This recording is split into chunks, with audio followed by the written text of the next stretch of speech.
Hello, everybody. Kurt Risch here, and thanks for joining me on One Shepherd.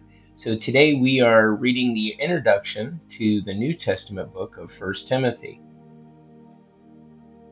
Sometimes the most difficult part of a teacher's job is to let the student go, to let them graduate and make their way in the world.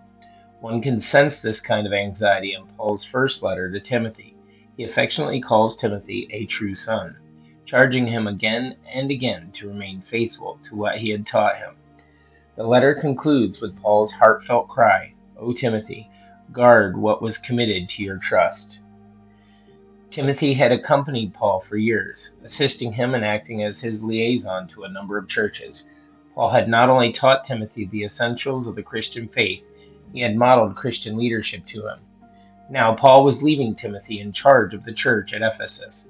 From Macedonia, Paul wrote to encourage his son in faith. In effect, this letter is Timothy's commission, his orders from his concerned teacher, the Apostle Paul. About the author and date. The letter names Paul as its author, and the author's statements about his life in chapter 1, 12, and 13 are consistent with what is known of him. The early church fathers Clement of Rome and Polycarp accepted the letter as one of Paul's, as did Irenaeus, Tertullian, and Clement of Alexandria. Early in the 19th century, some scholars began to question Paul's authorship of the pastoral epistles, 1st and 2nd Timothy and Titus. Critics claimed that these letters were pious forgeries, written in the 2nd century. They leveled four different attacks on the integrity and authenticity of these letters. First is a historical problem, since the chronological references in these letters do not correspond with the book of Acts. Critics assume that these letters were written at a much later time by an impostor. However, the letters could have been written soon after the events described in the book of Acts. Many scholars hold that Paul was acquitted and released from prison, described in Acts 28, and then traveled for several years in Asia Minor and Macedonia. During this time, he wrote the disputed letters. Eventually, he was imprisoned in Rome again and then died in Nero's persecution. Second, critics argue that the pastoral epistles do not fit Paul's writing style. These letters contain a number of words that occur only here in the New Testament, but are common in the writings of the 2nd century. This is taken as evidence that the letters are from the 2nd century. The weakness of this argument is that there is a limited body of literature from the 2nd century from which to draw such a dogmatic conclusion. The third point relates to the form of church leadership described in the pastoral epistles. The structure of authority, including elders and deacons, seems to represent a more developed 2nd century church. However, it is clear from Philippians 1:1 that the offices of bishop and deacon were already functioning during Paul's ministry. The fourth argument involves theology. Critics claim that the heresy combated in the pastoral epistles is full-grown Gnosticism of the 2nd century. While it is true that Gnosticism was not fully developed until the 2nd century, it is also certain that the heresy began slowly and evolved before it became a complete theological system. Paul dealt with similar false teachings in Colossae.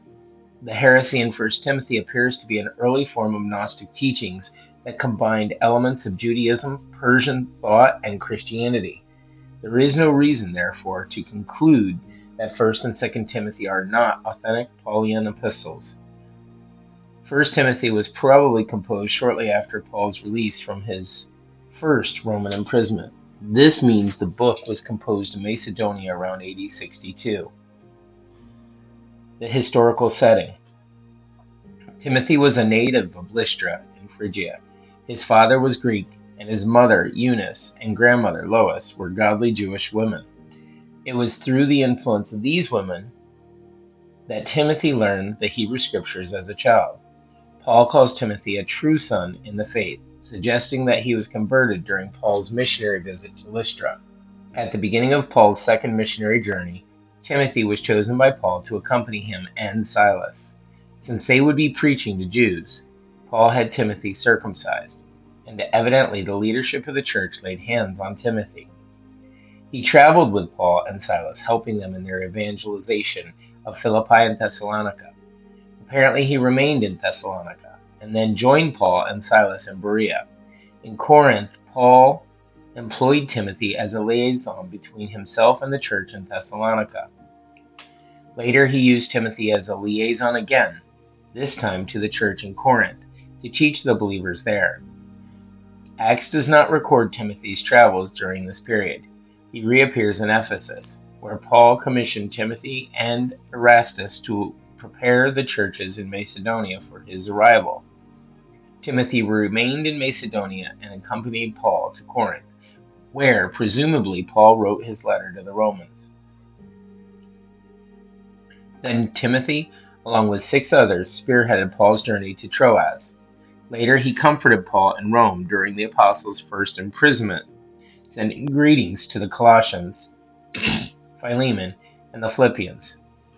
During Paul's imprisonment, Timothy traveled to Philippi to encourage the believers there and then report back to Paul in Rome. After Paul's release, Timothy traveled with him to Ephesus. Timothy stayed there to confront the false teachers who were infiltrating the church, and Paul went on to Macedonia, where he wrote his first letter to Timothy. He wrote his second letter to him from prison, imploring Timothy to come quickly. This was probably Paul's letter, for he was soon to die. If Timothy did come quickly, he would have been with him as his true son in the final days before his execution. And then we have a quick chronological summary of some of the church history, early church history there. And then the themes. The central purpose of 1 Timothy is found in chapter 3, verse 15. I write so that you may know how you ought to conduct yourselves in the house of God, which is the church of the living God, the pillar and ground of the truth. The church is God's primary vehicle for accomplishing his work on earth. The Lord has ordained that men and women who have trusted him as Savior should be involved in working out his will in local assemblies around the world. Paul wrote 1 Timothy in order to instruct his young protege on how the church should function and on how mature men and women of God should interact in it. Specifics are given on developing and recognizing godly leadership and avoiding false doctrine in the church. Paul insists that Christian maturity should be expected in leadership, while it is developed in the lives of all believers.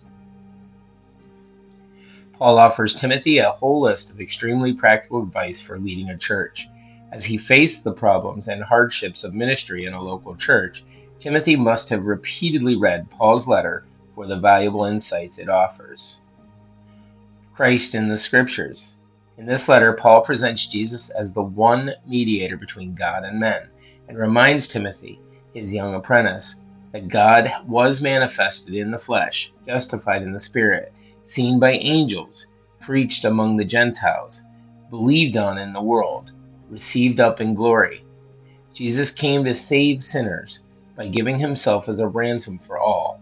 Paul wants Timothy to understand that this one who is both God and man not only has our salvation in mind, but is also the source of spiritual strength, faith, and love.